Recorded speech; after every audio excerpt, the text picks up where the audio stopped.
sertifikat CBIB yang saya pahami dari data belum mencapai 3.000, baru sekitar 2.800 sekian.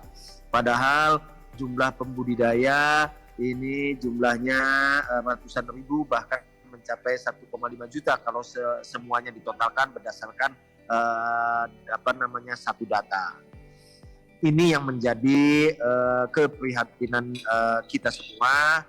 Bagaimana kita bisa menghasilkan produk kelautan perikanan, khususnya hasil budidaya, kalau sertifikasi CBIB-nya ini belum semua bisa mengikuti. Jangankan paham, tahu saja tidak, ini yang menjadi persoalan. Nah, untuk itu kami selalu mendorong jajaran kami untuk secepatnya meningkatkan jumlah sertifikasinya. Saya tahu angka 2.800 menuju ke 500.000 itu atau 1 juta bahkan sangat jauh, tetapi kalau kita selalu mengeluh tidak pernah memulai, maka kita tidak pernah akan sampai ke tujuan. Harapannya di kesempatan yang baik ini yang di Surabaya bisa di atas 150 mungkin ya, dan nanti yang di Bali penutupan begitu, harapannya bisa di atas itu. Tahun depan kita akan coba tingkatkan lagi, dan ini menjadi momentum yang sangat baik. Mohon dukungan dari teman-teman. Kami berusaha keras pun kalau stakeholders-nya engage dengan kami, maka hampir pasti apa yang kita inginkan juga tidak akan tercapai. Semangat saja teman-teman, tapi kami juga tidak kemudian engage begitu, maka keinginan kita juga tidak akan tercapai. Jadi kedua belah pihak harus sama-sama, kami di pemerintah selaku regulator dan teman-teman stakeholder selaku end user, mari kita engage sehingga bisa mengakselerasi sertifikasi di sektor kelautan dan perikanan, khususnya di bidang budidaya. Sertifikasi bukan hanya CBIB tapi PKKPRL juga menjadi yang ditunggu oleh teman-teman pembudidaya.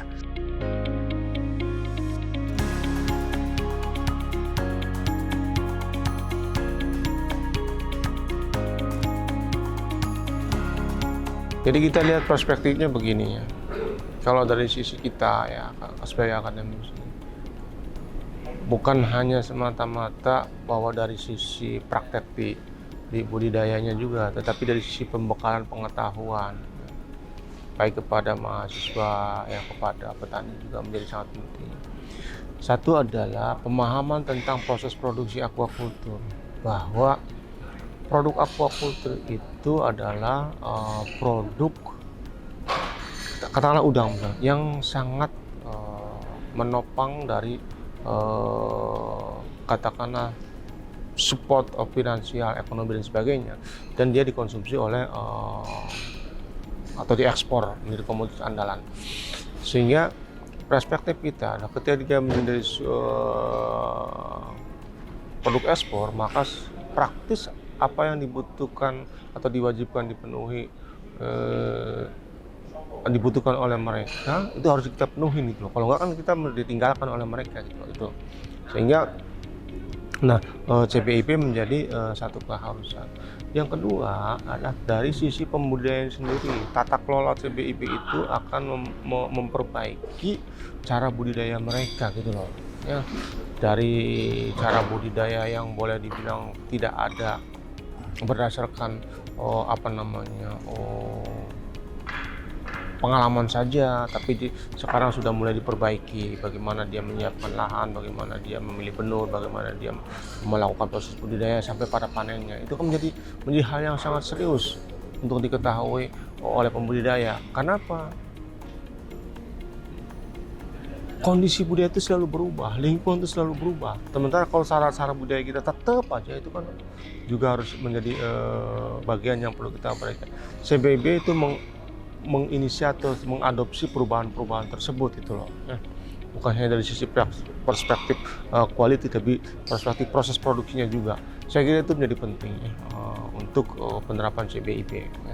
Itu menjadi landasannya. Untuk proses CBIB sangat penting ini bagi petambak di Situbondo, karena dari CBIB ini kita bisa memenuhi permintaan pasar dari cold storage, yang mana mereka pun akan mengekspor udang mereka ke luar dan mempersyaratkan bahwa setiap tambak itu harus memiliki semua perizinan.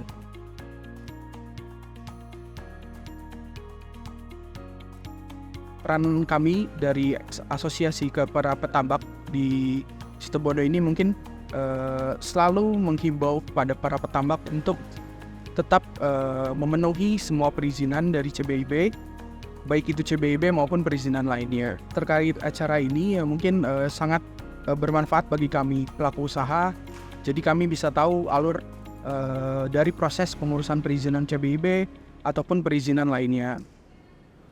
Harapannya dari kami mungkin dari setiap proses perizinan ini alurnya bisa dipercepat dan secara terbuka kita bisa memantau sampai mana proses kita yang kita ajukan itu kita bisa tahu. Untuk harapannya untuk mengurus perpanjangan mungkin bisa dalam waktu paling lama mungkin 1 bulan seperti itu, karena sangat penting bagi pelaku usaha ini untuk memiliki izin yang berlaku, karena kita juga mendapatkan pengawasan dari beberapa APH seperti ini. Intinya pelaku usaha ini harus punya CBIB ketika memang udangnya akan dijual ke luar seperti itu. Karena dari ASC ataupun BAP itu mengharuskan petambak itu mempunyai izin yang legal seperti itu. Karena bisa dikatakan kan kalau misalkan kita tidak punya CBIB, bisa dikatakan kita tidak memenuhi perizinan.